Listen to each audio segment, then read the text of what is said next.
आमच्या घरात एक शुभकार्य आहे, त्या शुभकार्यापासून जरा दूरच राहा आणि तुमचा हा शुभ चेहरा आज तरी आमच्या समोर आणू नका. आणि ही विनंती तुम्हाला मान्य नसेल, हात जोडतो.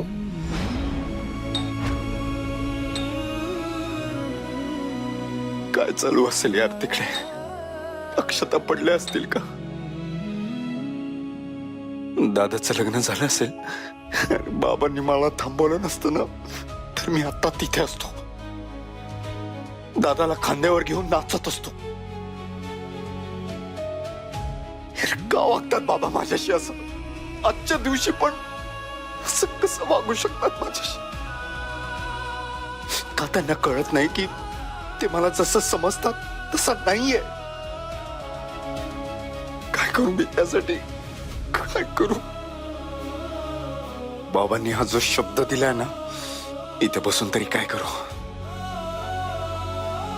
त्यापेक्षा प्यायलेलीच बरी. बस झालं. बस झालं.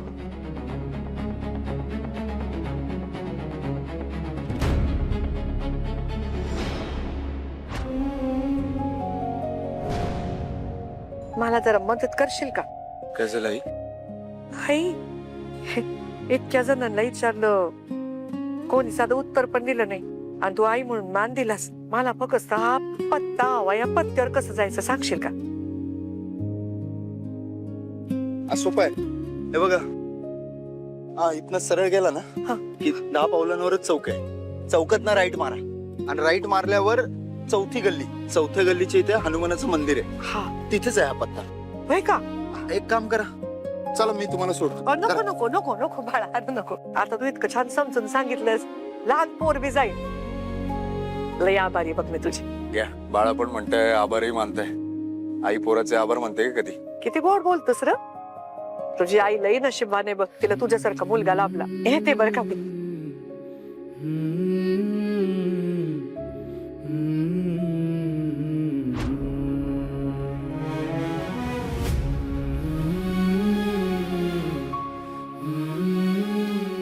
पोरा, मगाशी मला आई म्हणलास ना, त्या नात्याने एक गोष्ट सांगू का? राग नाही येणार तुला.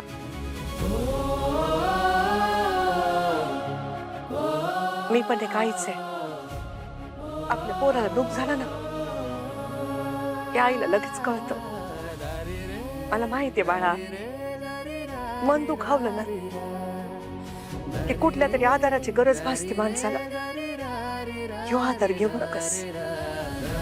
आपल्या माणसांशी बोल, तुझं मन हलकं होईल. हे व्यसन आहे ना, हे लई वाईट असतं. कधी तुझ्या डोक्यावर येऊन बसल तुला कळणार पण नाही. आणि नुसतं डोक्यावर बसत नाही, आतून पूर्ण आयुष्य कातरून टाकतं. व्यसनाने कोणाचं काही भलं होत नाही बाबा. व्यसन हे वाईटच करतं, फक्त वेळ मारून नेतं, दुसरं काही होत नाही. चांगल्या घरचा दिसलास, तुला सांगावंसं वाटलं म्हणून बोलले. हे सोड. आपल्या माणसांमध्ये आधार शोध. मला आई म्हणालास म्हणून तुला सांगावंसं वाटलं बाबा. थोडं निर्णय तुझ्या हाती आहे.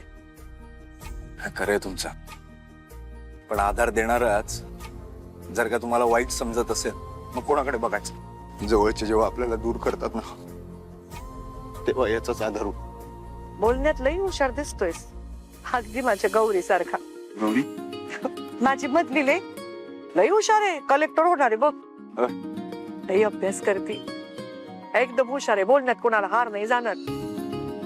आणि माझी थोरली शारदा, गावात माझी खानावळ आहे, अगदी माझी सावली आहे बघ. खानावळीत मला मदत करते.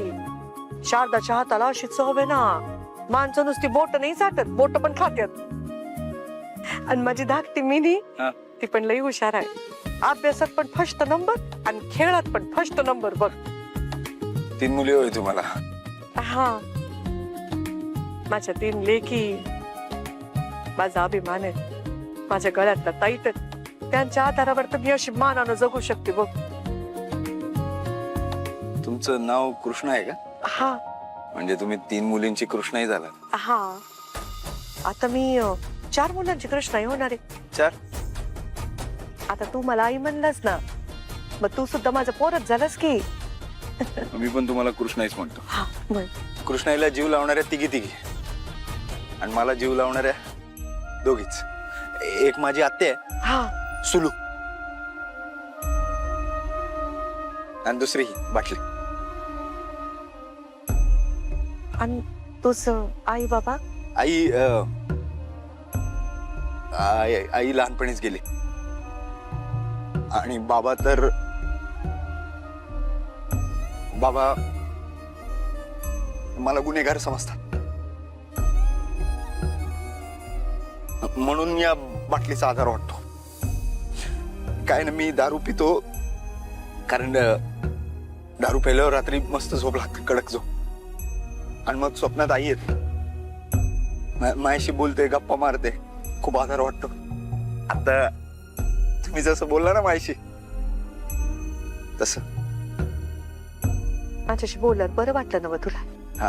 आधार वाटला का नाही? असंच आधारासाठी नवीन माणसं शोध. हेचा आधार घेऊ नकस. तू नवीन माणसं शोधलीस ना, ते तुला कधीच सोडून जाणार नाही. त्यांच्याशी बोललं तुला बरं वाटेल, मन हलकं होईल.